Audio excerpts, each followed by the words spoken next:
The Thames Path, Part 3, 185 miles from the source to the Woolwich Foot Tunnel in 15 days in August and September 2022. Part 3, Pangbourne to Chertsey, 66.3 miles. I was getting well into my stride as I continued on the trail for another 4 days from Pangbourne to Chertsey. Cruising through Pangbourne, I passed an estate agent's where not one single house was being sold for under £1 million. Further down the street, I passed a car sales showroom where the only cars for sale were Lamborghinis, Bentleys and Aston Martins.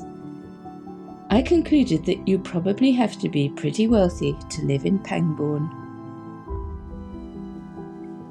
Day 8, Pangbourne to Henley-on-Thames, 20.3 miles.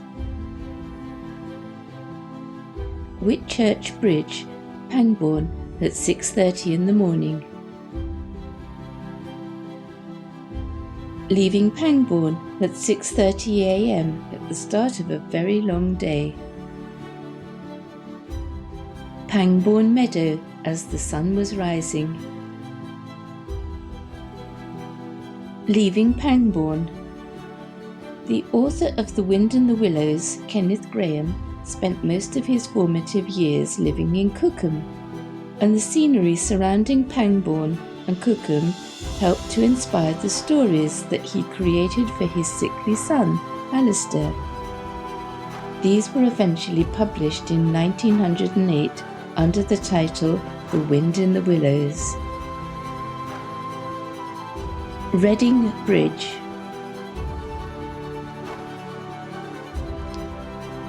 Sonning Lock. St Andrew's Church, Sonning. I diverted slightly off the path so that I could walk through this pretty village. The Bull Inn in Sonning, where I had a nice coffee and chat with another mad person who was completely stoned out of his head and nursing a bad hangover from the night before. Sonning, reputed to be one of the most charming villages on the Thames Path. Sonning Bridge. Near Shiplake. A private railway in Shiplake. My husband Steve is a model railway enthusiast, and he got quite excited when I showed him this photo. Marsh Lock, Henley-on-Thames. Approaching Henley-on-Thames. Henley-on-Thames, where I stayed the night. Day 9, Henley-on-Thames to Bourne End, 16 miles. Leaving Henley. Rowers on the river at Henley. The longest naturally straight stretch of river in Britain between Temple Island and Henley Bridge, measuring 1 mile and 550 yards. The venue of the Royal Regatta held at Henley each year. It is also part of the course of the first ever university boat race held in 1829 between Hambledon Lock and Henley Bridge. Hambledon Lock. And another view of Hambledon Lock. Amazing riverside properties near Meddenham. Hurley Lock. All Saints Church, Bisham. Marlow Bridge. Marlow is rich in literary associations and is where Thomas Love Peacock's Nightmare Abbey and Mary Shelley's Frankenstein were both composed. The latter's husband, the poet Percy Shelley, wrote The Revolt of Islam there, and it was also the home of T.S. Eliot after World War I. Common Michaelmas daisies were rife along the banks, and although they are regarded as being a bit of a thug, they are actually very pretty bank liners. Day 10, Bourne End to Windsor, 14.5 miles. Leaving Bourne End in heavy rain. This heron and coot looked as miserable as the weather.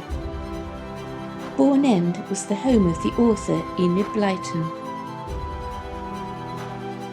Holy Trinity Church, Cookham. Cookham is famous as the home of the artist Stanley Spencer. The Otter conspiracy rears its ugly head yet again as I pass Battlemead Nature Reserve near Maidenhead. No real otters to be seen anywhere. Approaching Maidenhead with charming island properties lining the river banks. Taplow, Maidenhead. St Mary Magdalene Chapel, Bovany. Old Man's Beard, which is also known as Traveller's Joy because of the appealing way in which it adorns hedges with its beautiful flowers in the spring and its feathery seed heads in the autumn. It is believed to contain anti-inflammatory properties. However, its French name, Arbre au jeu, which means beggar's herb, is a reference to its acrid sap, which was used by beggars in order to make their skin look sore and thus elicit sympathy from passers-by. Part of a mural under the bridge at Windsor. Day 11, Windsor to Chertsey, 15.5 miles. As I approached Eton, with Windsor Castle in the background, I was wondering if the Queen was in residence. It was not until I arrived home the same evening that I heard the sad news that she had passed away at Balmoral that very same day. The bridge between Eton and Windsor, with Windsor Castle in the background. View from the bridge between Eton and Windsor. Windsor Castle and Home Park. Mistletoe on the trail near Datchet. Mistletoe has nervine, hypertensive, cardiac depressant and possibly anti-tumour properties. The plant is mildly poisonous, so great care should be taken in using it, especially the berries. Datchet, where I had a welcome coffee break. Runnymede.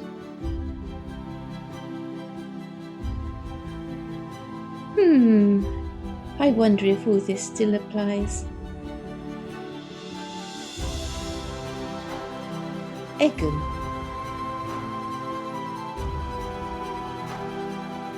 This is getting ridiculous. How many different ways can they taunt me?